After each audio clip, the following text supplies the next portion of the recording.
안녕하세요. 그리스도인 영상학교로 연하신 목사입니다. 오늘은 나는 교회에 와서 하나님이 잃어버렸다라는 제목으로 한번 생각해 보도록 하겠습니다. 엊그제 저 대전 모임에 처음 온 공무원 형제가 있었어요. 그는 10여 년 전에 취업 준비생 시절에 교회에 처음 나갔다고 합니다. 취준생 초창기에 공무원 시험에 몇 번 낙방해서 의기소침했던 차에 그가 신뢰하는 학원 강사의 조언으로 새벽 기도에 나갔다가 환상을 보게 되었다고 합니다. 그가 눈을 감고 있었는지 뜨고 있었는지는 확실하지 않지만 눈앞에 어떤 사람이 황량한 사막 가운데 서 있었습니다. 그 사람을 자세히 보니 그 사람은 다름이 아닌 자기 자신이었습니다. 그가 말해주는 환상은 딱 거기까지였어요. 그가 본 환상은 그의 영적 상태를 말해주는 메시지입니다.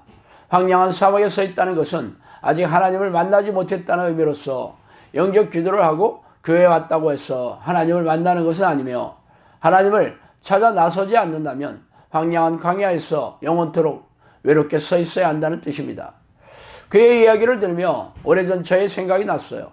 그래서 오늘은 제가 처음 교회에 온 이야기를 좀 하고 싶습니다. 저희 집은 계룡사 밑에 무속 신앙이 강한 가정에서 태어났어요. 그래서 가족이나 친척 중에서 교회 다니는 이들이 없었으며 저 역시 대학 3학년까지는 하나님과 상관없이 살아왔습니다. 4학년이 되자 영어 회화를 무료로 가르친다는 미국인 선교사에게 영어를 배우러 다니면서 기도하는 모습을 가까이서 보게 되었어요. 그러나 그게 전부였습니다. 그 선교사님은 복음을 강제하지 않았으며 단지 영어 회화를 가르쳐서 복음을 친근하게 대하는 계기로 삼기 원하는 것 같았습니다. 그러나 저는 여전히 기독교에 관심이 없었으며 그렇게 시간이 지나갔죠. 대학 시절에 저의 삶은 고단하고 팍팍했는데 아버지께서 사업의 실패로 제가 대학을 졸업할 때까지 우유배달을 하며 학비를 벌어야 했고, 수업과 더불어 장교 임관을 위한 학군단 훈련은 저의 청춘을 더욱 힘들게 했습니다. 그래서 이를 잊기 위해서 밤마다 술에 취하고서야 잠자리에 들었습니다. 그러던 어느 날 청춘의 고민이 가득해서 술에 잔뜩 취해 집에 돌아왔는데 문득 기도하고 싶은 객기가 들었어요. 그래서 문제 해결을 위한 기도를 부탁하고 잠이 들었어요. 그런데 다음날 기적처럼 문제가 해결되었어요. 그러나 정작 저는 기도한 사실조차 기억하지 못했어요. 그렇게 다시 시간이 흘러서 또 다른 삶의 문제가 생겼을 때 불현듯 지난번에 기도한 생각이 나더라고요. 그래서 호기심 반 기대 반으로 또 기도를 하게 되었습니다. 그랬더니 또다시 기적처럼 응답이 내려오는 것이었어요. 그런 후에는 문제가 생길 때마다 기도하였고 그때마다 순식간에 기적처럼 문제가 해결되었습니다. 그러나 두려운 절대자의 존재감이 스멀스멀 올라오기 시작하더라고요.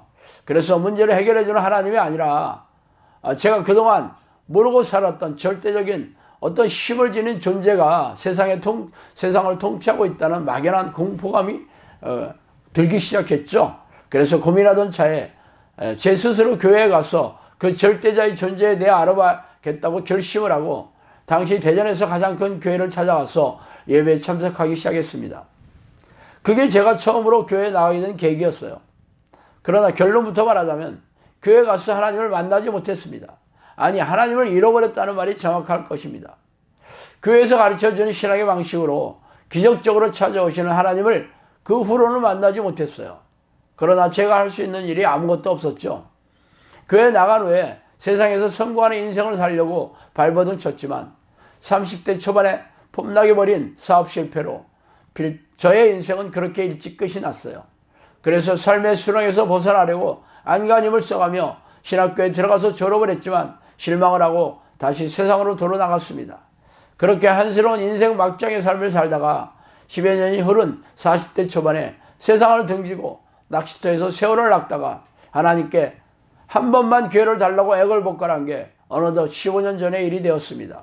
그동안 교회에서 배워왔던 1분짜리 영격기도와 주일 성수로 대표되는 하나님을 섬기는 신앙 방식으로 하나님을 만날 수 없다는 것을 그간의 고단한 인생을 통해 알게 되었던 것이죠. 그러나 저의 칼럼을 읽는 대다수의 사람들이 그렇다고 교회에 와서 하나님을 잃어버렸다는 말에 분노에 가득 찬 반발심을 느끼고 있을 것입니다. 제가 그렇게 확신한 이유는 교회에서 배운 신앙 방식을 죄다 쓰레기통에 버리고 성경을 이잡듯이 뒤져서 하나님을 만나는 방법을 찾아내어 삶에 적용하고 나서 지금은 이 방식을 사람들에게 가르치고 훈련하는 자리에 있다는 것이죠.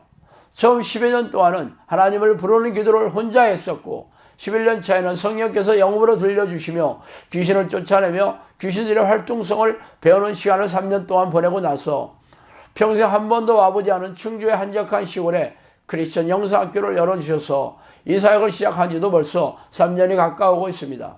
그래서 저는 기적과 이적으로 찾아오시는 하나님과 동행하는 삶과 그분의 인도하심으로 사역을 하고 있는 중이죠. 제가 하나님을 만났다고 한 근거는 삶과 사역에서 기적과 이적을 드러내어야 합니다. 왜 이적과 기적을 드러내야 하나님을 만나는 증거냐고요?